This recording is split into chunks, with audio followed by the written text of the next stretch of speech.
香港國安法6歲生日快樂！2020年6月30號，香港特區政府同中國政府生咗個 BB。呢對幸福嘅伴侶將佢稱為香港國家安全法，簡稱國安法。短短嘅6年之內，呢部法律已經對香港嘅人權保障造成嚴重破壞。過去嘅12個月亦都唔例外。喺國安法誕生6週年之際，一齊睇下過去1年佢嘅6項標誌性成就。首次有書店老闆因為出售黎智英嘅傳記而被捕，首次有醫生因為國安法定罪而被釘牌，首次有父親因為處理同逃亡女兒有關嘅保單而入獄，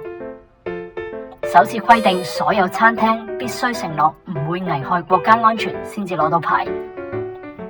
首次有律師因為呼籲美國對香港實施制裁而被禁止執業，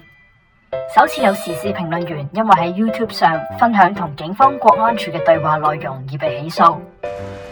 日積月累，香港國家安全法持續留低印記，壓制人嘅自由，